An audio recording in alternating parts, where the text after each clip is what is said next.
भारत ने रूस के साथ की Su-57 लड़ाकू विमान खरीदने पर बातचीत। अमेरिकी F-35 फाइटर नहीं खरीदेगी वायुसेना। ट्रंप को झटका। अमेरिका के राष्ट्रपति डोनाल्ड ट्रंप ने प्रधानमंत्री मोदी के साथ ज्वाइंट प्रेस कॉन्फ्रेंस में F-35 फाइटर जेट के अधिग्रहण का प्रस्ताव दिया था, लेकिन अमेरिकी फाइटर जेट कई शर्तों के साथ आता है। अमेरिका कभी मानवाधिकार पर मुंह फुलाता है तो कभी जियोपॉलिटिकल फायदे के लिए हाथ छोड़ देता है, जबकि रूस जांचा परखा साथी है। एरो इंडिया 2025 में रूस का Su-57 और अमेरिकी F-35 दोनों आए हैं। दोनों अपनी ताकत और फीचर्स दिखा रहे हैं।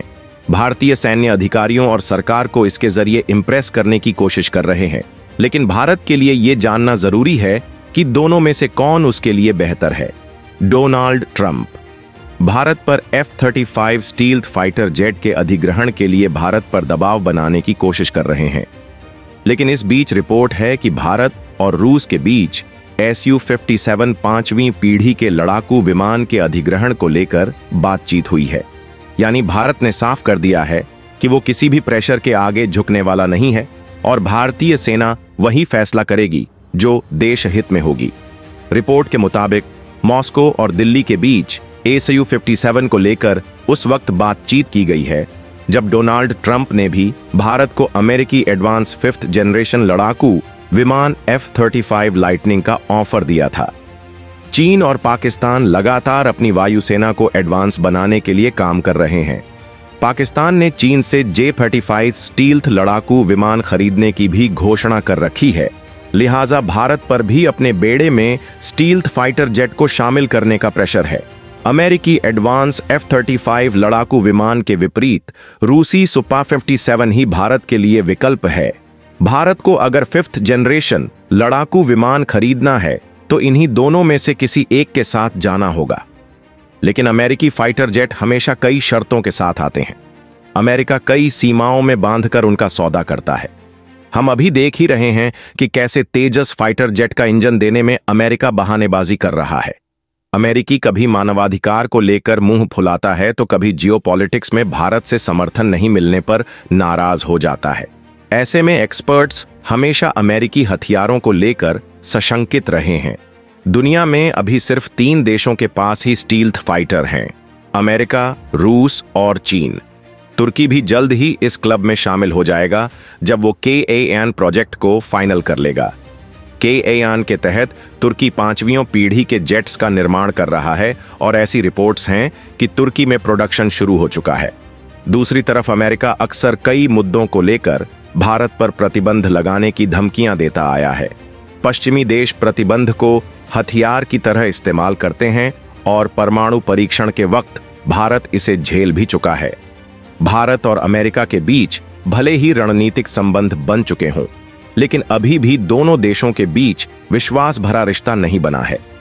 अलग अलग मौकों पर अमेरिकी सांसद और सीनेटर्स विश्वास भरे रिश्ते की बहाली की बात कर चुके हैं। दूसरी तरफ इतिहास गवाह रहा है कि रूस भारत का आजमाया हुआ साथी है। भारतीय हथियार बेड़े में अभी भी 60% से ज्यादा उपकरण रूसी हैं। भारत पहले से ही रूसी फाइटर जेट्स का इस्तेमाल करता आया है। रूस ने आज तक हथियारों को लेकर भारत को शर्तों में नहीं बांधा है। इसका सबसे बड़ा उदाहरण ब्रह्मोस मिसाइल है। रूसी टेक्नोलॉजी होने के बावजूद भारत उन देशों को ब्रह्मोस बेच रहा है जो चीन के दुश्मन हैं, जबकि रूस और चीन भी करीबी रिश्ते में बंधे हैं। इस सवाल का जवाब काफी मुश्किल है। भारत और रूस के बीच भले ही Su-57 को लेकर बातचीत हुई हो, लेकिन यह फैसला लेना भारत के लिए आसान नहीं है। एक्सपर्ट्स सलाह दे रहे हैं कि Su-57 को इसके स्टैंडर्ड निर्यात रूप में खरीदा जाए, जैसा कि अल्जीरिया ने किया है। इससे भारत को मौजूदा समय में अपने लड़ाकू बेड़े में 5वीं पीढ़ी के लड़ाकू विमान को शामिल करने का मौका मिल जाएगा, खासकर उस वक्त जब पाकिस्तान ने चीन से नेक्स्ट जनरेशन लड़ाकू विमान खरीदने की घोषणा कर रखी है। एक्सपर्ट्स का कहना है कि ऑफ द शेल्फ खरीदने से अक्सर घरेलू उत्पादन से जुड़ी देरी से बचा जा सकेगा और इस तरह से भारत बहुत जल्दी ही Su-57 हासिल कर सकता है। ऑफ द शेल्फ का मतलब है कि रूस के बेड़े में जो Su-57 शामिल हैं उसे ही खरीद लो। इसमें नए फाइटर जेट को खरीदने की दिक्कत से बचा जा सकता है। इतिहास में पहली बार दो वैश्विक महाशक्तियां संयुक्त राज्य अमेरिका और रूस अपने सबसे उन्नत 5वीं पीढ़ी के स्टेल्थ फाइटर जेट्स को भारतीय धरती पर एक साथ प्रदर्शित कर रही हैं। एयरो इंडिया दुनिया के शीर्ष विमानन कंपनियों के लिए एक मंच बन गया है, जहां वे एक साथ खड़े होकर भारत की रणनीतिक वैश्विक शांति और एक उभरती हुई एरोस्पेस शक्ति की भूमिका को साबित करते हैं। रूस लगातार अपनी 5वीं पीढ़ी के स्टेल्थ फाइटर जेट Su-57 की ताकत दिखाने की कोशिश कर रहा है। वहीं इस रेस में अमेरिका का F-33 फाइटर जेट शामिल है। वो भी दमदार फाइटर जेट है, लेकिन भारत के लिए ये जानना जरूरी है कि दोनों में से कौन उसके लिए बेहतर है। क्या सिर्फ विमान खरीदे जाएंगे या फिर टेक्नोलॉजी ट्रांसफर के तहत भारत में निर्माण भी होगा? क्योंकि निर्माण होता है तो देश में मेक इन इंडिया प्रोजेक्ट को बढ़ावा मिलेगा, साथ ही हजारों लोगों को रोजगार का अवसर भी। इससे भारत का अमेरिका या रूस के साथ संबंध मजबूत होगा। भारत में बने फाइटर जेट की बिक्री से देश को भी फायदा होगा, साथ ही रक्षा उद्योग को बढ़ावा मिलेगा। साथ ही साथ इस मामले में अमेरिकी फाइटर जेट से कहीं आगे हैं। ये 2600 किलोमीटर प्रति घंटा की स्पीड से उड़ान भरता है, जबकि F-33 की अधिकतम गति 1900 किलोमीटर ही है। लव यू ऑल, जय हिंद, वंदे मातरम। Su-57 और F-35 दोनों में ही 12-12 हार्ड पॉइंट्स हैं, यानी 6 अंदर और 6 बाहर। दोनों कई तरह के हथियार ले जा सकते हैं, लेकिन रूसी फाइटर जेट इस मामले में भी F-35 से आगे है। इसमें कई शॉर्ट, मीडियम और लॉन्ग रेंज के हवा से हवा में मार करने वाली मिसाइलें, गाइडेड एरियल बम लग सकते हैं, जबकि F-35 में सीमित हवा से हवा वाली मिसाइलें या बम लग सकते हैं। साथी में लगने वाली R-37M मिसाइल रूस की कटिंग एज टेक्नोलॉजी वाला हथियार है। ये हथियार F-35 की रेंज से 2 गुना दूरी तक जाकर हमला करता है। इसका इस्तेमाल रूस ने यूक्रेन की जंग में बेशुमार किया है। Su-47 का स्टेल्थ सिस्टम बिना स्पीड कम किए और मैन्यूवरेबिलिटी को नुकसान पहुंचाए काम करता है। इससे कॉम्बैट में और बचकर निकलने में फायदा मिलता है। F-33 का फोकस ऐसे स्टेल्थ तकनीक पर है जो सिर्फ ग्राउंड अटैक में इस्तेमाल होता है। हवा में जंग करने के मामले में इसकी ताकत सीमित हो जाती है। F-35 को असल में ग्राउंड स्ट्राइक मिशन के लिए बनाया गया है। यह इलेक्ट्रॉनिक वॉरफेयर, जासूसी, सर्विलांस, रिकॉन्सेंस जैसे मिशन को भी पूरा कर सकता है, जबकि रूसी fighter jet multi role fighter jet है। यह कई तरह के ऑन ऑपरेशन कर सकता है, एयर सुपीरियरिटी से लेकर स्ट्राइक मिशन तक। एक्सपर्ट्स का कहना है कि भारत का AMCA कार्यक्रम अब भी शुरुआती अवस्था में है और उसके निर्माण में कम से कम 10 सालों का वक्त लगेगा। ऐसे में इन 10 सालों के लिए अपनी वायुसेना को मजबूती देने के लिए भारत रूस से बना बनाया Su-57 खरीद सकता है।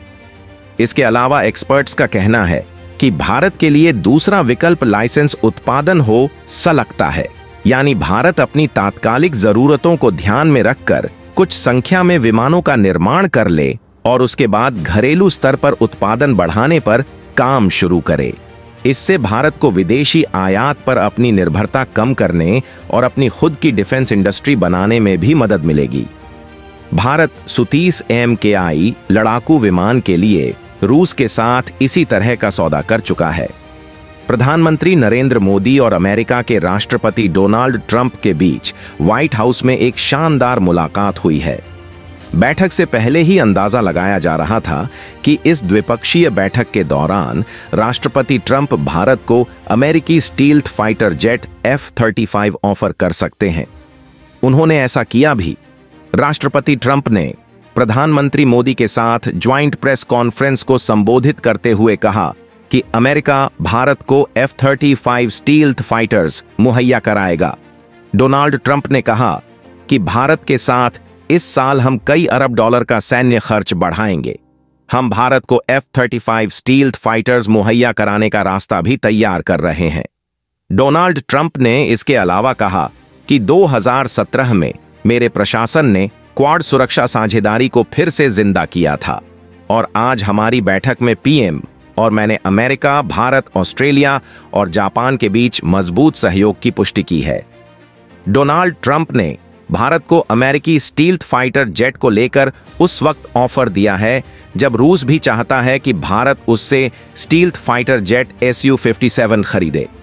इसके लिए रूस ने कई तरह के डिस्काउंट और लुभावने ऑफर दिए हैं, जिनमें टेक्नोलॉजी ट्रांसफर से लेकर भारत में ज्वाइंट प्रोडक्शन तक शामिल है। Su-57 बनाने वाली कंपनी रोसोबोरोनेक्सपोर्ट ने तो यहां तक कहा है कि अगर भारत राजी होता है तो हम इसी साल से Su-57 भारत में बनाना शुरू कर सकते हैं।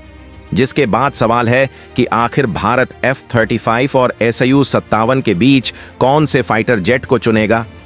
भारत के दुश्मन चीन के पास 2 तरह के 5वीं पीढ़ी के लड़ाकू विमान हैं।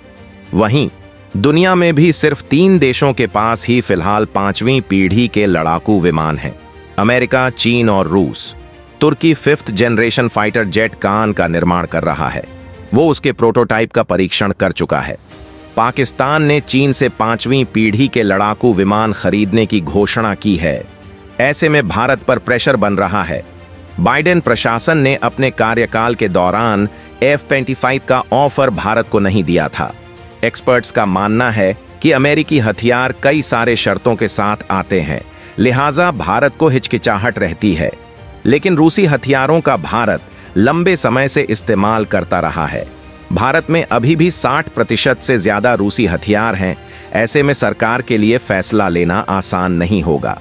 इंडियन एयरफोर्स के रिटायर्ड अधिकारी बार बार चीनी एयरफोर्स में स्टील्थ फाइटर्स के शामिल होने के बाद चिंताएं जता रहे हैं। एयरफोर्स के रिटायर्ड अधिकारियों का कहना है कि चीन और पाकिस्तान के साथ दोतरफा संघर्ष की स्थिति में भारतीय वायुसेना के लिए स्थिति मुश्किल हो सकती है। लिहाजा भारत को तत्काल एडवांस लड़ाकू विमानों की जरूरत है। लेकिन भारत के लिए दिक्कत यह है कि देश पहले से ही 5वीं पीढ़ी के लड़ाकू विमान project AMCA advance medium combat aircraft पर काम कर रहा है। ऐसे में अगर भारत चीनी या फिर रूसी फाइटर जेट खरीदता है तो फिर AMCA प्रोजेक्ट पर इसका सीधा असर होगा। किसी भी 5वीं पीढ़ी के फाइटर जेट को बनाने में भारी भरकम खर्च आता है। एक F-35 की कीमत करीब $700 मिलियन है। ऐसे में भारत की दुविधा यह है कि वो किसी देश से स्टील्थ फाइटर खरीदे या फिर AMCA पर काम जारी रखे। दूसरी समस्या यह है कि AMCA को बनने में अभी भी कम से कम 10 सालों का वक्त लगेगा, तो फिर इन 10 सालों के लिए इंडियन एयरफोर्स को क्या विकल्प दे।